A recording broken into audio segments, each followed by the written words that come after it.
thought our first half was really good on both ends of the floor. I thought defensively we really got after it. I thought we had some great possessions. I thought we communicated. We make them take tough shots.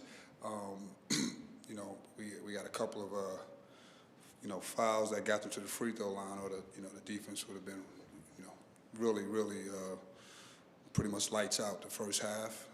I thought Cayenne really set the tone in the first half on the offensive end by just getting to the basket, making some plays. But Will Cal and Donnie, Will Cal was a man tonight. I just thought he really set the tone, on the offensive glass and defensive glass, and just protecting the rim, and that's what we need from him. I thought he really set the tone for us, and I like where Sadiq was at. Sadiq came back and gave us some energy today, and flew around a little bit. Tyler Betsy, our whole front court really came in, and I thought all of those guys did a really good job. Overall, so I was, things that we have to work on, continually work on, and get better at, obviously. But I thought our defensive effort was there, for at least, about 28 minutes of the game.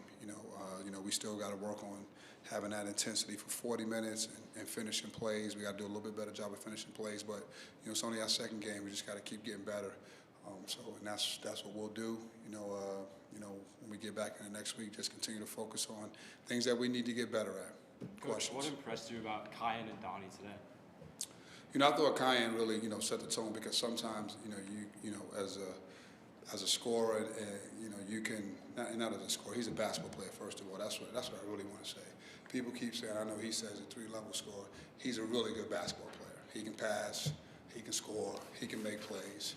So, but I thought him, getting to the rim aggressively. I thought Donnie getting to the rim aggressively set the tone. Right, we didn't settle.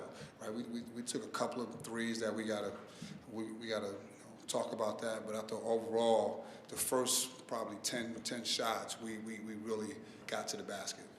Cayenne was making his first college start today with JJ out. Did you say anything to him before the game, or even this past week leading up to it? Yeah, no, I said something to him this morning. He's starting.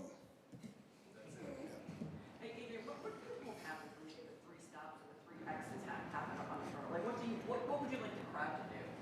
I would like the crowd to go crazy, because that's that's very hard to do, to get 3 stops in a row. And that's just something that we've really worked on the defensive end, to get that a defensive identity. It's some statistics behind it. So we're always, trying to hunt and get stops. Again, not relying on our offense. And again, today was a perfect example. Offense is still kind of choppy, but our defense, did its job, and it allowed us to, get some easy points in transition. And it allows us to get our offense when it gets going. That can kind of create the separation, which, I thought we did that in the second half. Brad, you mentioned a couple of times how much of a focus defense was in the offseason. What would you put at the top of that list? Was it, like you mentioned, 40-minute intensity? Was it you got to get back to basics, a little bit of everything? What was your focus in trying to get the defense better? Mentality, disruptive. Those are the words we talked about, being disruptive, hunting. Those are the words that we describe. That's how we play. We don't want anyone to be comfortable. We want to get after people, and we're going to give us some stuff. That's fine. But everything is contested, whether it's a jump shot, at the rim, anything, right? That's what we worked on this summer.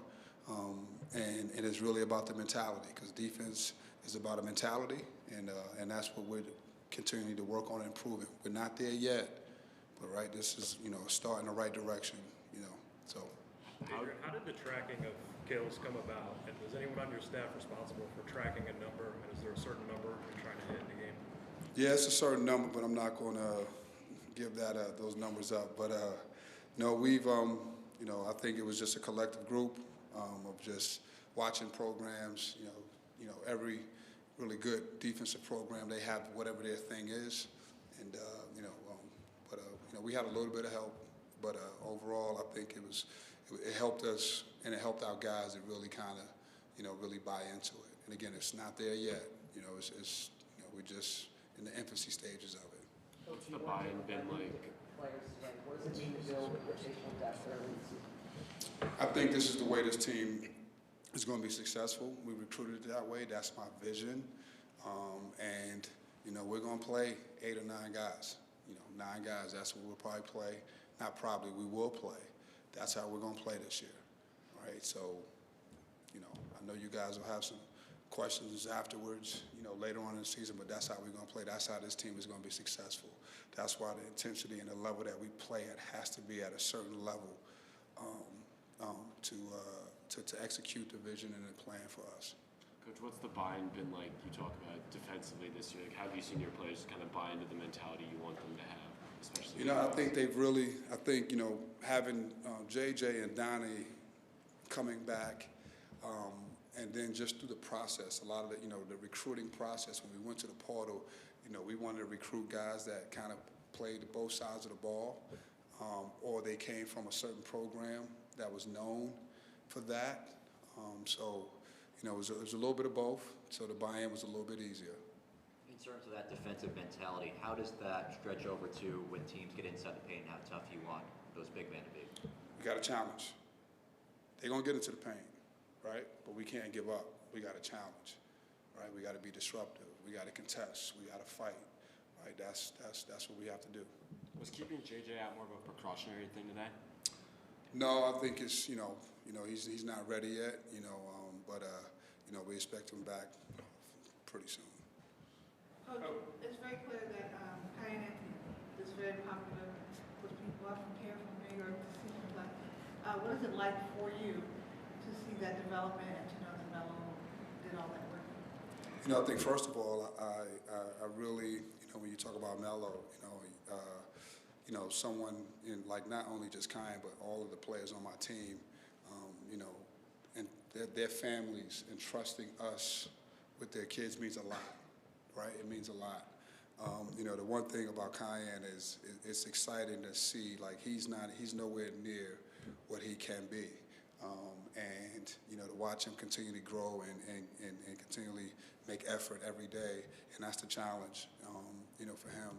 And the way he handles himself, I marvel at the way that he's just one of the guys, and he comes in and you know, he works like the rest of the guys. So I'm excited to play a small part of, you know, continually pushing and challenging him and developing him. Brad, you guys had 22 points off the bench tonight. What are you hoping to see from a couple of those other guys coming off the bench to make even more of an impact, you know, especially later on in the season? Just do what we ask them, you know, play hard, be aggressive, offense and defense. You know, that's really it. We don't, you know, again, I'm not putting these guys in a box. These guys, some of our guys that come off the bench, a lot of them could start, you know, and so, you know, I want them to come in there, and when it's their time on the court, you know, play, right? We don't want to be passive. If we're going to make mistakes, we're going to make aggressive mistakes, right? That's what, you know, I want them to continue to do that. Time for one more. Coach, looking at William Kyle, just his first couple games, play around the rim, what you've seen from him inside? You know, he's been tenacious in my opinion. You know, he's used his speed, he's used his strength, he's used his motor. You know, again, I think people are starting to see. I think today he had 4 assists. And I think once he got here, you know, you realize that he can do some more things. He can put it on the floor a little bit. He has a great field pass, and again, he's still. You know, he's a guy that, you know, I love because he plays with that chip and he plays with that emotion. Thanks, Coach. Thank you.